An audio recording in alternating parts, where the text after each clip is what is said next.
Lea Sofia fia, lea sosale nei, ia tatou tapua i lo tatou ali e te le lava aso.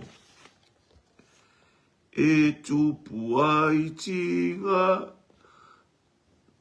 a ole nei lava so tatou te file mu le aso e pa ia e le ngalue ai ai tau o aso e se e ngā lulu e ai e sili li lava le nei aso le nei e tupu ai mana tu i me a i lunga ia tatou fia i ona i tula pei ole a matanga o aso i lunga Yesu ia ea lofa ai uleola nei ia tamawa ma o e ile nanu ulelei. Hallelujah, pray. Ia tatou fia i ona i tula pei ole a matanga o aso i lunga Yesu ia ea lofa ai uleola nei ia tamawa ma o e ile nanu ulele. Mātou vi ia ma whamanolo suafa pa ia i o vai le alefa ma le o meka o le mua ma le muni o le atua pa ia ma le atua mamana. O le atua oe o atua, o le atua e ifo iai le lalolange uma. E ifo iai tupu, e ifo iai alii, e ifo iai taita i o malo, e ifo iai le atu lau uma. Mea uma e whai mānawa, ngā usia o lātou tuli vai. Wha manulo suafa pa ia. Hallelujah, ia vi ia le atua o Abraham, le atua o Isaac, le atua o Iakopo. Tai ni tai au mātou maua. Hallelujah, tai au tā pena atu fo i le li ie. Mole ua ia sa o le masina muli o le tausanga. Oli ai o mātou loto, ma fia ai o mātou loto. Mātou moa se whasini ngā malosi mātou te. Iai fia malau wha malolonga. Ile a aso mātango fie. Ia wala au lau fio, whaftai, mea umalau. Mātou tālo, ia whatasi mai. Lau upu nei tai au, mātou te mōmia oe. Mātou te mōmia. Angarelei mai, pai mai la wafio, taita i la wafio i mea umu. E watu mea uma i lovi inga ona o Yesu. Hallelujah. Hallelujah. Amen. Ia, whatalu whātu ili. Nei tai au mua nei, po leo sa mua nei, o le masina o te sema, ia po le toi masina fo i nei o le tausanga. Ia, aftai ili atua ila na whasoa, malang taita inga mātango fie, taita i maili soi fua mo tātou wala. whai tātou wawa ia tuai. I whaamanu ianga le atua. Hallelujah. Praise God. I lona alofa ma lona angale le i whaasoa i le soifua ma lo tātou bora. Whai on tātou wawa i atu. Hallelujah. Tātou whaasoa whatasi manuia o le atua. Hallelujah. Praise God. Ia leina ma tātou. O mainen tātou pāleanga.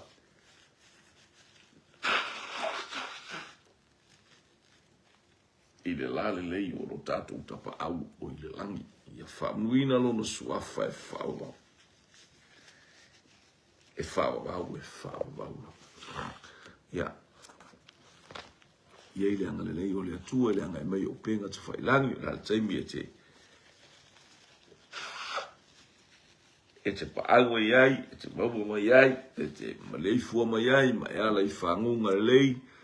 Ia maua fo i tātou whasoa nei tae au. Ia anga le lei atu le atua mo o e lo uso, lo tua fine, vi ia le lei.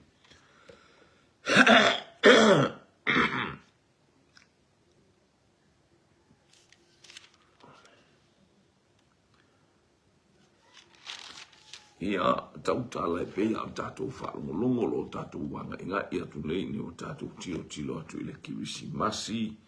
Hallelujah. Male. Hallelujah. Malona. Angai mai. Ia o vapa inga a ile aso le mesia. Male tātou tilo i mea lo fetala i mai ele tuspa ia ile wha maoni o le tu la fono male au profeta. Ele ngata fo ilea. Praise God. Ia ole tu salamo. Ia mai le tu salamo la lewo utala no atu wai ni tae au. Praise God. Iau te ilunga ile. Ole o te ilunga ile. Tu silea. Praise God. Hallelujah. Hallelujah. Salamo. Selaus fuluiva. Ia alono fai upu es fulu. Selaus fulu valu. Aolono foi upu. Praise God. E sumaleiva e angai mai le aso. Ile foi upu e lua sumal fa. To maia ia tia o foi to o le amio tonu. O te ulu fale atu iai. Ma o vivi i atu ia ioa. O le fai to ale nei o iova. E ulu atu ai e ua amio tonu. Ia pele o tala noa mai ua saunia ele atua le fai totoa. Sai ele anga sala i lalolangi. Sa boli uli lalolangi. O le fina ngalo le alofa o le atua i tangata. Peila wa o lana fionga ina ua toe whaatula i le atua lana whaola tanga mai e whaapea mai. Hallelujah, ina ua ai le pale ali i o ana ngā luenga ia ua whaale tonu le tausini ionga a ta muma ewa, ua latu ulafoa i mea uma. Ia pe ua ata e aisa tani a kalo faisi, si mea fia sili, talo faisi, tato uso, le mafau a ngomatu a maasi asi, ile upua le atua. O ele ngata, e te so solo i lo manawa. Hallelujah. E te ai le efuefu. O le efuefu. Le mea e te ai. I ia lele. I olo i aifo ini ata ma li tala e wha. Manatu mai e pia. Le matu wā le matu wā. Tau mawhai mai o satani ana au ala SS. Ina ia whaato i lalo o e whaato i lalo. A o le whanau mai o le tama na balo. Ia po le whanau mai o le tama. O le balo anga. Po o le vision a le atua. O le tātou ta mana au mai. O le vision le tātou te tutua i pia mo. Tātou tilo atu. I le whamaoni o le tātou ta mai whanau le tama. E le la ititi staimi pe a tātou wawa. Ai le whaatino ina o le nei whaalinga. A ole nei o tātou tutu i lona whātau no ina. Ua atu lona whātau no ina. A ua lafwa i mai le manu mā lolo tātou atua e ui o tātou lima. Tātou te manu malo, e manu malo, e manu malo, ai pia I tātou e lea. Hallelujah. Matu afa mahina mea leanga le olo leanga. Hallelujah. Aisha ua ona tu iaile ete so solo I loma nama. Hallelujah. Praise God. Ete so solo I loma nama. Ete aile efu. Praise God. Mi ia leli. Ole efu no fai ele tangata. Le uta ui. Pauna lau me ai. Mi ia leli. Hallelujah. Ule ai la ngata tato. Aya, ua whanau keriso. E whanau le tamana te tu imo momo. Awhai, ole mea le ai ina pauwade, ole mea maua satani. Au se mea whale anganga. E na te le mawhi. Mana o atu iai. Au ua le aise mea. Aisea, ua te ena. Hallelujah. Ua ave esea. Praise God. Ua uma una lau lona I unga. Hallelujah. O se oli malele pafi. Na o satani e abele se oli. Mana au na lato ua mai. O e na join pe o e na so fatasi mai. E te e mai ile atua. Hallelujah. A o fatasi atu ma ila atua. Malela lolangi e toa tele. O ia tangata e toa tele. Ua le aba ea. Ua le manatu e le atua. Ilana tangata. No. No. Hallelujah. Ni ia le lo fatali mai le atua ia te tato. O lo fatali mai le atua ia te tato. Ua umana ia faia I tato. Pangalea. Ua ia toe fatauina I tato I le tautele. Lea ua watato ua e wharonga fatauina I tato le tautele. Ua tato wa ayatu I le teimina maliwa ilo tato wali. Hallelujah. Ua umafo ina au maifa balo anga. Hallelujah. Praise God ilo tato tama. Hallelujah. Umafo ina au maifa perfitanga. Maifa balo anga. Ole tape nanga le atua I sauni. E tape na mai le atua e toe. Faola oi. Toe sa ili iate oi. E lor tata e au nei tate fo ia ile atua ma le loto maula. Tate fo ia ile atua ma le nganga fa maula lo ma le loto e tumu ile salamo. Olo o fatali ma ile atua iate oi iate. Olo o fatali ma ile atua iate tato. Tatala o tato loto sa e o tato loto aile o tato ofu. Ma o tato watu ileli. Ile talanga ar fai upule sa o feito. Ole feito to a le nei o iowa. E ulu atu a ie a mioton. Ole feito to a e tasi tatou te ulu ai. Fai maila utuspa ia tasi le ala. O Yesu ke riso o le ala. O Yesu ke riso o ia ole upumoni. O Yesu ke riso o ia ole ola. Ele ai se isi ola e te maua mai se isi mea. Ele fata ua se rola. E te le maua mai se tangata. E te le maua mai ni au tupe. Te le maua mai se uta mao a inga po lou poto po lou atamai. A le ua tatou ilo a tatou te maua uma mai le ami o tonu. E ulu atu ai le ami o tonu. O ai le ami o tonu. Praise God. Toe whafonga. O le whaito to ale nei o Yehova. E ulu atu ai le ami o tonu. Matau le whaito ale ua loka. Hallelujah. Praise God. Mi ia le li. Noka ele aisi tangata se I vanga nā le tangata ua whatanga ele li. A le talala o tuspa ia ele tusi a whaalinga. Hallelujah. Le tusi le kalesia I filate at whaia po le mata upu e po le mata upu e tolu o tusi a whaalinga a olono whai upu e fitu. O lo tala noa mai ai ile ki al tāvita. Hallelujah. E mo mbia ki le a tāvita e uu e tātou I te miu. E le aise ta ngata whaola ina e le aise ki le ia te ia. Haleluia. O le ki le tasi a le ingoa e te tālai. O le ami o tonu a le atua o Iesu Keriso. Paua le o le ala. Paua le o le awala e te tatala i le whaitutoka lea. Haleluia. O le suafa o Iesu Keriso. Haleluia. Whaitutoka e tau watu i le langi le whapel tuspa ia e matele le ala e tau watu i le mala ia. Ai bapi api le ala e tau watu i le langi. Sauni ai le atali sauni ai le afafine, sauni ai le whanau le ato i lato wata ita ina e le anganga pai. Lato te whaalongolongo i le atua maana whaamanu ia. Lato te ai mawheinu e lea uno. Praise God. Imanuia mai le langi. Maala langa tele. Hale whaea ia ilunga o to ulu o to whaitoto. Se iulu fale mai, se iulu fale atu, se iulu fale ane le tupu mamalu. O ai ea le tupu mamalu. O ie oba o au, o ia o le tupu mamalu. Wala ngona o tatou leo, ona o le suafa o Iesu Keriso. Ona o le suafa o le ami o tonu a le atu. Ai peila ma tatou whalongo le tala isa ia. O la tatou wami o tonu e pisi pisia e pei o le ia o le mai.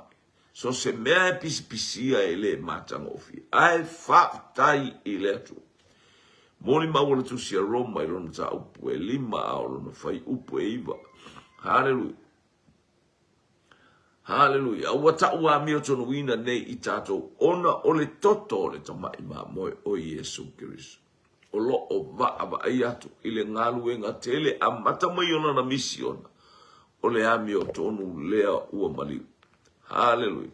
Lea uofo mai lona soifua. Lana ami o tonu lea ilumo o lea tua. Wai ulu fale ai o lo o i le itu ta matau o lea tua. Wana o ia wana tatala ina le mea sili ona pa ia ilona lava toto o le langi le mea sa whataita ima i o si taulanga. Hallelujah pe au fale le me sili ona pa ia male toto le man.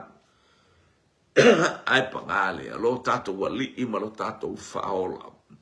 O Iesu Keriso ilona fa maoni. Hallelujah o lana mi o tono wata lia ai le langi. Olo oile i tuta matau o le atua. E whaababa. Olo fautu atu mo oi. Olo fautua moa. Olo fautua mo le ola. Olo fautua mo e whaatuatua. Ulu fale mai. Au na lele ie male whaamau. Ta ulu fale atu ia. Ile fia o le ali. Ia le atua. Ua tatala mea uma. Hallelujah. Ele io o ile aso e tapuni ai. Hallelujah. Praise God. Ele io o ile aso e tapuni ai. E ia ile aso e tapuni ai. Lea lofa tu noa o lea tua. Pe on tato uba ai le va ana saunia noa. Ina ua ufale noa i tutonu o le va. Hallelujah. Ele i tapuni ai noa le va. Aya. Wa fio atu Yehova. Mana tapuni le faitutoa wa le aba noa. Hallelujah o tangata. Lale wa patu manu. Afeo ye tangata. Lale na tu wa matalitali ye. Pist o le tangata wa fale tonu ale mea e ofo ai. O le mea e ofo ai pe atilo tilo atu ia. Ile whana wa noa a ofa apolo kalame le mea no ofo ai manu i totonu. Mi ia le li. Praise God. Fantastic. E le tai ai se misa i to tono le va. O le ata o le fa o le tama. E le ai se fe aina. E le ai se fe itanga. E le ai lava se me fai ai se tangata. E fai mai tala a Isaia. Hallelujah. Lum ta upe sumare tasia. Lo fai upe fitu. E ta ita ina i la tou e le tamaititi. Oka. Lale winga o ia mea. Se mea ina amata uti o le whaatonu folau o manu fe ai.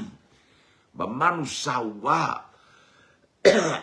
Ma manu e le ma talatala ina lo lato utau fe ai. Aya. Fa mai anu nofo whaatasi le urosa marata mai oti. Eno nofo whaatasi le tamale le ona ma le tamale povi. Oka e. se mea ina ama tautia. Hallelujah, o manu e feita ngai aya, ua matuale ai, aisa whaatalitali atu ilea, whaamanatuina i lea tausanga, ma lea tausanga i o ma i nei tausanga, o le pepe o le kirisimasi. Hallelujah. I le teim whatoa e maua lewa ainga i le nei waitau. Ina ua tātou te pātau la i matalia le pepe o le kirisimasi o tātou loto. Hallelujah, le whapea mai o le asole nei na whaia i ova tātou te oli mafia fiai. Sea ua tātou toe wā ai le mata utia. Ua whailoa mai ate i tātou le mata utia o le atua. Hallelujah. Ina ua mawai ese noa ma le waa. Olo o ave ai manu sa wa o manu fe ai ma manu. E le mafatu. E le matalatalaina. Hallelujah. Mea la tau te whai.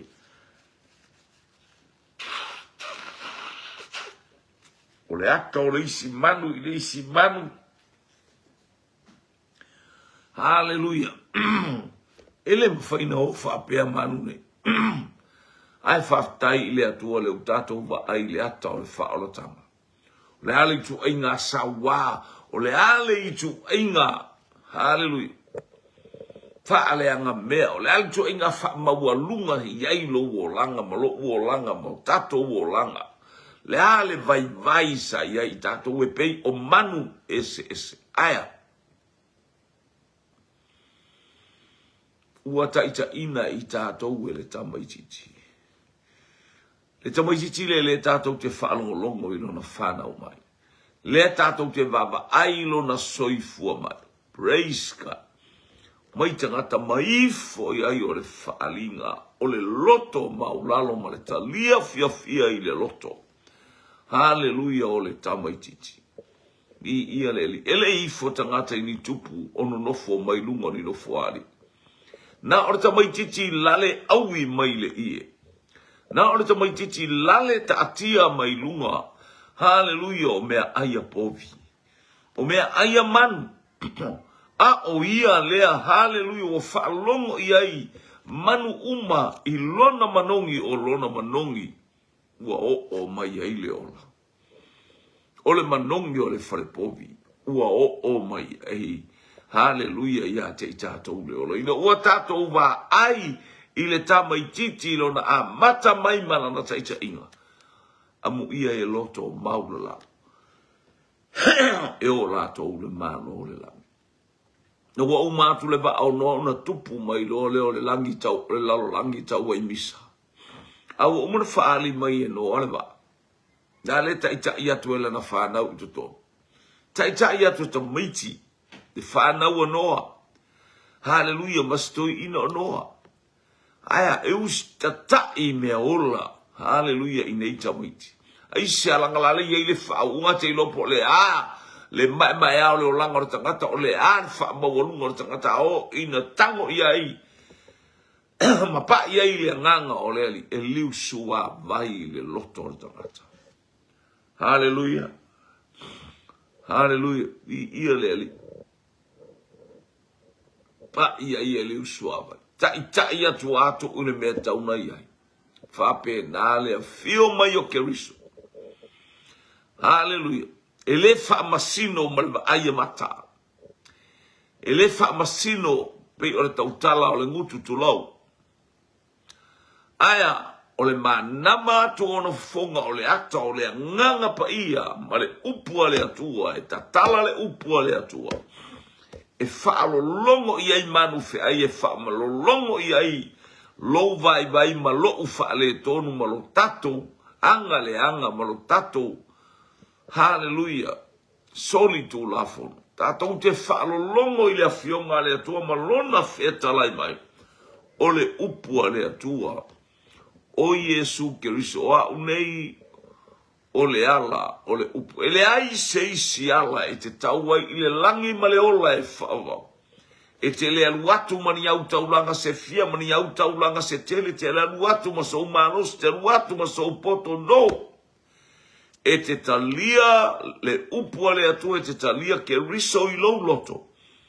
Hallelujah. Sau ina I tātou I le toto le tamai mamoe. A ora tātou wa ai a fua I lo tātou tai au. Tātou te titilo. O le maana lafua ina e tu funga fai fale. Ua fai lea mamaa matuli manu au pito alunga. La mele fai ei oi mamaa tuli manu au. Hallelujah. Mamaa wa lafua ina. La me te leta li tonu waima e whapeane. O le maana lafua ina e tu funga ua fai lea mamaa tuli manu au. Ia ise ni tina sa uwhaalonga le tina sa fesiri mai tole ua uofo tangata lefa mai o le maile. Fa mai o maile e o ile lang, e o maile ile lang, e sao. No tatone tu se rekomeni e sao, o a ufo ia o le maile. O a ufo ia o le maile. Hallelujah. Praise God. A fai whanau Yesu ile whare povi. Ele imana o Yesu e whanau I seisi a whale. Tele le mau whanatali malo, whale mau alulunga. Ele imana o Yesu ele o ia o stangata na sau.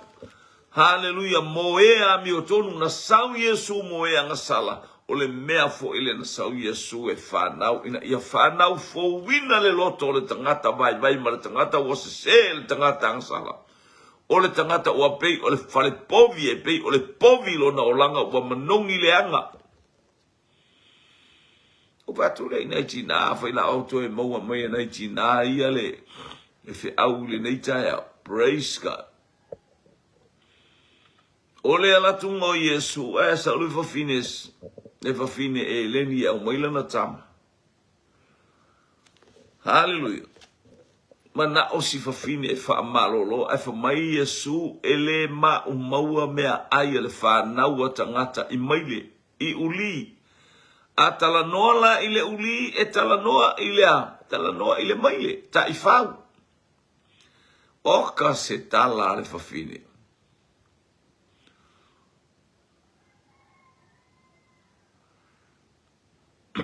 Praise God.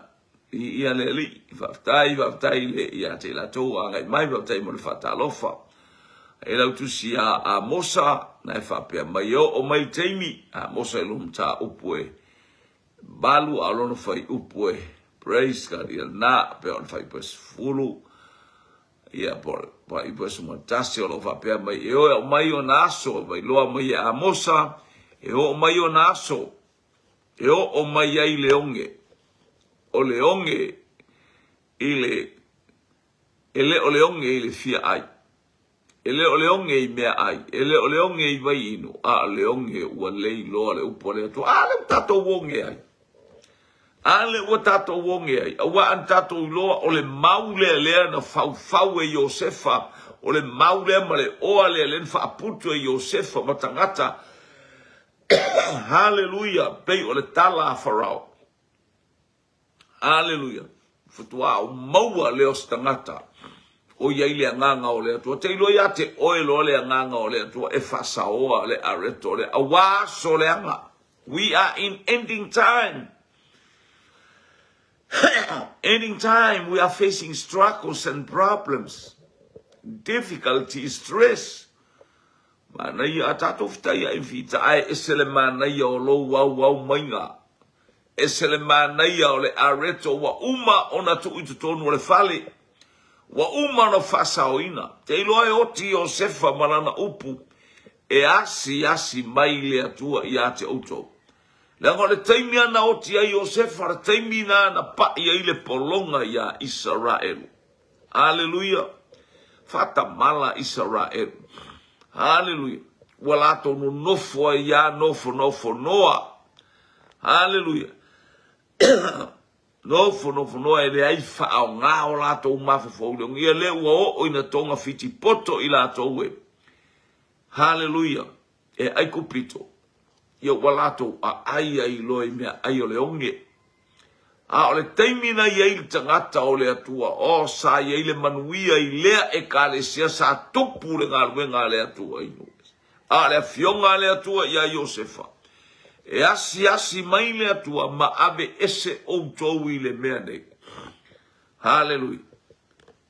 Paua lea auto wanga le mai atea uoma aveo uivi. Vi ia leli. Tato iai, haleluia. Ile tau wha matala ino le tala le nfai meile o tala tina i o wofo ia whai maile ia a whasoa nai tina. Tole wofo le mafo fau le tangata wa mai o maile. Io pole ale maile pole ale povi o le mafua anga lea o le whanau o Yesu i le fale povi o a o le povi. Ua pei o le povi lo uolanga. Sua atu i sua ne i oka le o langa le anga ma le o langa matanga o le povi. Wa ele nofo i se fale o le atua aya wa e nofo i le fale na o le manongi o mea le anga. Tato no nofo i le fale le aise ta ua iai. I ia le li.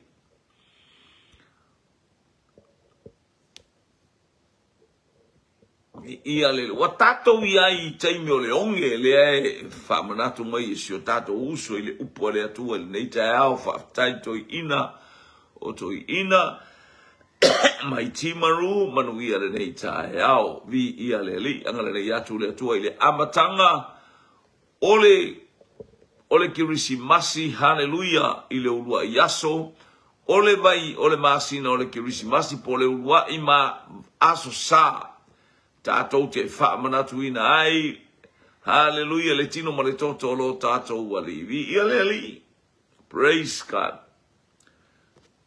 le fafine o tatou o maile o le maile o ta o to le tina o fo ia le maile o te fia ia i le upole lo ma to ma le fine o ye o fo ile maile e ai lalo le la ba ile me halu le fafine ma na sangole ngole maile me ai ile maile e ai lalo i vai o tangata wa le te no pe lo mo fatu le lau le te ai lungo o tau sama anga wa ni me to ulu lalo e ai e ta i fau e ai e pusi io e tolo maile ai ia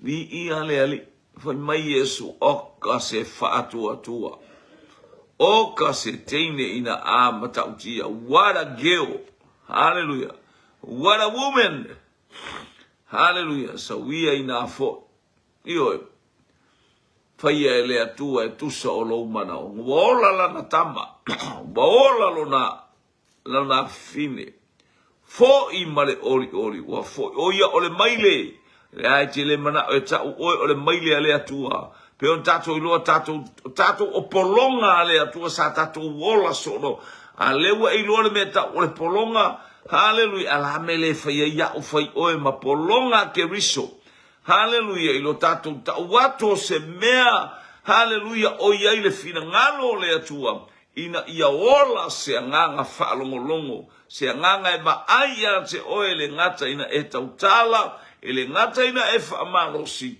a o ngā luenga tātou te whai mai tala a Paulo hallelujah mua le kolonito lom ta upe wharon whai upe luas furu e le na o le upu malengutu a o le malosi o le ata o ngā luenga da le malosi o ta ngā luenga e whaatino o le me whaatino ai a tātou ngā luenga maro tātou valawina la tātou tautua ma la tātou au onanga vi ia le li praise God o le whaito to ale nei o Yehova e ulu atu ai e ua ami o tonu so se tasi e fia ulu fale i le langi ma le ola e whabau the only way to heaven is Jesus Christ and no foile ami o tonu righteousness the only righteousness is Jesus Christ evi ia le atua i le atua le vi inga ia i le atua le whamanu ma le whane tanga vi ia le li hallelujah i le mai nei tato ainga talofa i le toi ina mai timaru tu whanua foa vi ia le li Jason John Colling vi ia le li Valelia li o Sabelio ia le toina o toina mai timaru te lo fatele mo o tama mo le uso au auna mo le tama o fasanga tu fo i mo le nei tai au ia lo uso mai Utah Paulo Antonio Hunt talofa vi ia leli ia o fine America no wa ia to saulis ia ma fine mai Wellington fa tu leta la noa mai le ma fo tangata fa mai o mai le o le lang io ele tau te le o mane o tato tino mai le ia le lang e ta o le mai le pe ona ta o le fine le fa mai paulo a o penga o le mato nei tau e le fa le tino ai fa le nganga e uina mato sava vali le tino a o penga o le tau ar fa na o le tua e le fa le tino e fa le nganga malama la iai ma e tilo iai le matau tia o le ali a o tato sama le vali atu ile nei kirisimasi ma le nei tau sanga fo a kirisimasi ma le baba atu le tau sanga fo Faftai Utah, Salt Lake City, vi ia le ali, ia le ngalei o le atua. Hallelujah, i leusa ia Paulo Antonio Hunt. El ngata ile o so se tasi fa longo ile nei tai au. Ia ile pai, ia ile mana wa angapa ia le atua. Ia oli ai o tatou loto ile sili ese ma le ofo ngia. O lo tatou atua I mea ua whaia ia te I tatou. Foi mai o le maana lafua ina e tufunga whai whare. Oi o le maile. Oi o le tangata e lafua ina. Oi o le tangata. Hallelujah. E le mana o ye tangata na mai te amio maile. O la tau me ale amio maile ua leva. E amio tai whau ua leva. Le umio whau li ua leva. Hallelujah. E tilo pel tangata ile tino e le tilo ile loto. Le tio ale atua afa pe Samuelu. O fa atu e fatumu la ufangu ile suau. Bo ilo ale le al mena ilo mafa ufangu e te tilo fa le tangata, te tilo fa le tino. Ke le masole awali nga wa ngai kolengi. A o lato loto, ele ai ma se mea ma faia. Ale na na I lor teimina mai koriata. Ala e fesulu fai solo. Kuia ki o se alau kilo e se lau wai. Wa tupu le loto Samuelu ile upu ale atua. Nema ai se le mana ia.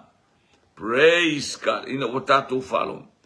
Ile upu ale atua. E tatou te malo lose o le maantu lafua ina fai oe maantu lafua ina au e tsau hape o le tangata mai o le tangata poto e fieni au fai longa e fieni au tikeri e fieni au PM e fieni au MA e fieni au WVUV e fieni au TTF ia le ali tu una mea ia e fai oe matangata e taita ina e lea nganga pa ia lea ngatatou te leo e ave o tatou fai longa I luma o lea tua fai mai Paulo ea auto e tango fo eto e faali atu ni tusi ia te utou fai mai po fesa ua onga lea utango to fo ia e fai nā tala anga o nā mea hallelujah se mea mana e lei o outou o la utusi ngā kou liliu mai ona ole upu ole atua ele ole tino a ole nganga ele ole tusi e fasioti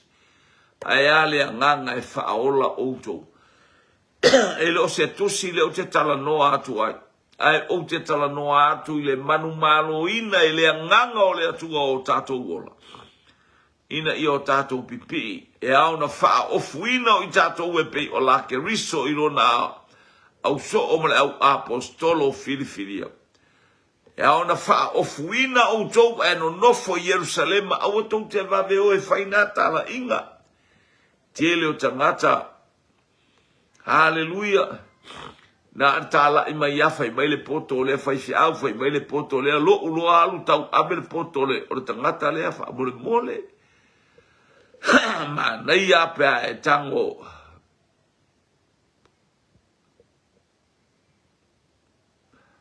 Pai tango e abele. Hallelujah. Praise God. Pai tango e abele suafo Yesu keriso. Tafe mayai le nganga pa yetalia keriso e fai mali I mafaola. Hallelujah. Praise God. Ia le leo le atua ia le pa ia le atua mo oe. Ia fa manuia le atua ia te o le te afo mai no le uta Fai oe mama atu la fo ina awane o le teimi o Yesu e ui mai awala bawalalo profeta au ai solo ia oe profeta atia ai oe fe kiki ai solo oe lo wainga a o oe ole auro ale atua e vai fa pea oe se siliva fa pea oe se hallelujah se ario aya o oe ole auro ale atua vi ia le ono saipa ia e yeile va yatu ile atua ia na fa manu yano vi ia le praise God ole maana tu lafo ina e tu funga fai fale o fai lea mama atu le manu au pito alunga o tato te fia ofu e tato le mela e toso ai le fua ale tu funga malosi man tu funga poto fai oe mama ata vale vale o le tau su e se ma e fa tumu ai le vaenga le ole fale ai le o oe le te tauna e nofo ai loe i le vaenga le ina ia tafe atu ia te oe fa manu yanga e manu ia ai le fale e le o le fale a o le ano fale fai oe mama ata vale na tu un tau ai solo e lo ainga pe fai mama atongi ele maile ya le tato lo le maile i alu le maile ile langi hallelujah le anga ile oni maile le tala noi a o na fa le nganga lau tsiru fai oe maile fai a uma maile fai oe mapovi le anga o le povi na sau Yesu fa na u tonu ona ole a ua manu le anga o tato o tato o povi o tato o pe o povi le ulava vale ua na mu povi o tato o fale povi au tato o le fale o le atua e fiafio e le ma fai po le ale tu ai nga manongi e te manongi ai o lo o tu i atu pea le fai to a e le ali o te tu i le fai to a ma tu i atu ka le sia i lao te kaia o lo feta la ia i le nganga o le li o te tu i le fai to a ma tu i atu ai se ta tala mai o te ulu fale tali sua ma le tangata vi ia le li ia hallelujah o le mele ua faia Iova o le mea tatou te ofo ai pe aba ai ia tatou ofo ona le tatou malama i le afionga le atua ma le tala mai e le anganga pa ia le na ofo e le tatou ofo mai foi Peteru aua tou te ofo i le tofo tofonga fa pe au mar mele aua tou te ofo i le tofo tofonga e pei o le afi io oi se ale fefe le afi oi se ale o sa mai aua le ango le ata nao me la ua to tangata tutu e pei o le afi pei o taina mai se pei o poinga pomu le kongi ako Iran fa penga hallelujah tau ai atu ilo wolanga fa le nganga tau ai mai ina ia fa le nganga aua mautu pei o le tala fa ele pese fa ia le hallelujah pese lea i le lalo le talie ngā solo mai o isi lotu fa ali o le mauta ofi a ua mautu le fa amai o le upumoni ua to i lalo ai se oli e le to i lalo se oli ona o oe e le to i lalo se oli ona o se lotu ae to i lalo se oli ona ua uma ona na fato i lalo e ke riso mea uma. Ua tu i lalo lea lofi ona vai se oli wa fai manofu anga o satani ma i lato uma ya nga iai. Ua uma ona tofi mo satani. Ya le tu ua le tu se ta alo peia la fatanga le tu anu. A fai na fatanga ya paul ya yopu. Ua fatanga fo i le tu satani la tu ya te oi. Ke ia wa vai la ile matautia o lo atua ma le mana le wa u yo talima ma le mana tu ina ya tu le pule ma le mana soli ai ngata ma akarabo o le malo se le fili o le malo si o nganga fa salami ale u tu mai ele tu yo talima ia le li praise God hallelujah ia lu tato i lo le matu le manu au pito alunga ta vita na mata mai o le whainga o tāwita e saulo a. O isi foi tangata na lato ulo ale mea lelei. Ala e ai oi whai. Ai vai ni le tala tangata na mato ulo o oe o le tupu ina o whai tāwita ma tupu. A pelo. Na lato ulo a. A elea. E lato te le whaia. Hallelujah. Bo lauto ulo le wha vai mau sali. Wha vai o le loto mau lalo. Aya. Ala le tongi solo. Aya vai le maa na wha ale anga e Israel. Aya lale ua whai matupu. Mo whai maa tuli manu au pito alunga. Hallelujah. Wa osi le whea ngainga masima. Ale atua male a inga o tāwita. O le nofo a li ifo i o tāwita. E tau i le ola e whaavavau. Lea i e le suafa o Iesu Keriso. O le suafa e batu i lalo nei. Ea e te mana e whailo maa tuli manu au pito alunga. Hallelujah. Ale tau aia solo oe. Hallelujah. Ale ai ti ngai tonu ya te oe. Male ono saipa ia ole atu au whai. Mai Jakopo.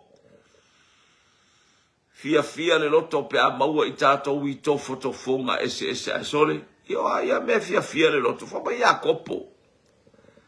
Hallelujah. Awa le tofo ina o lo tātou fatua tua. E o tātou te maua aile ngā luenga le ono sai. Fa pale ina i tātou ma tātou winu ma aile winga o le ono sai. Hallelujah. I lona mata mo fia tangata i ta loke oe. Ka ewa ufolinga, ka ewa umaka, ewa kulau kama, ewa kulau kinga, ewa kuleng lou a inga, ewa kulau e kalesia, ewa kulau faife au, aya. E au noa. O wa tupure ono sai, ono sai pa ia o Keriso. Na ia o oa ile satauro. Na ia talia ile satauro. Hallelujah. Vi ia le atua. Praise God. O le mea lea na whaia Iova.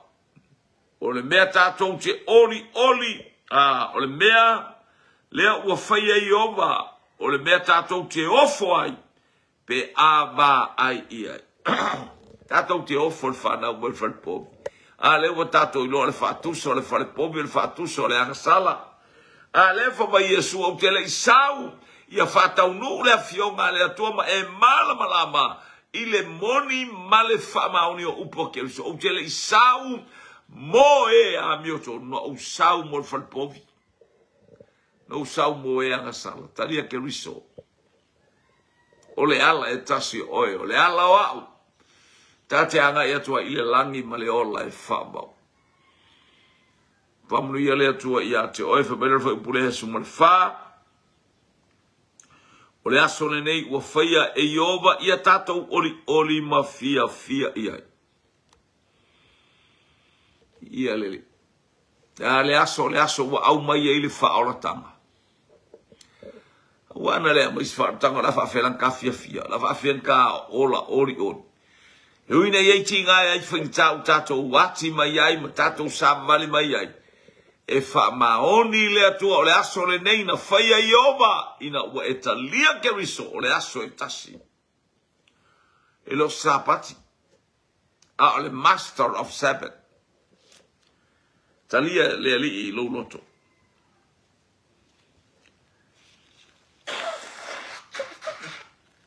Tātou te oli ma fia. O a taimi o tinga. Taimi o le wha mau. O a taimi o le mativa. Hallelujah. O le aso le nei na whaia io. Le aso le ali.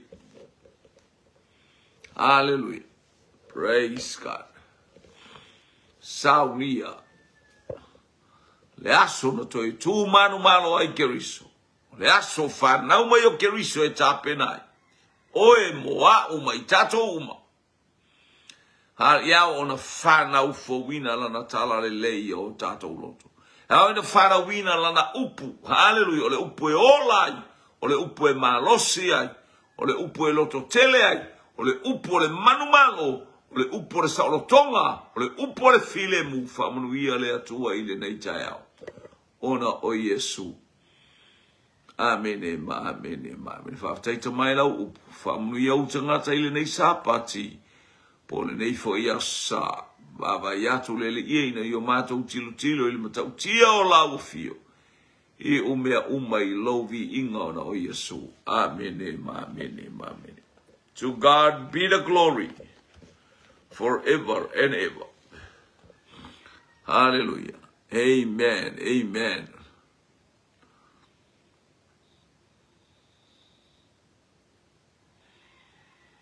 Anga le atu le atua le anga imesio tatu wainga o ilava so se tasi e fata lo fatu la ile sa mua nei o nei masina ma anga le atu ono Yesu.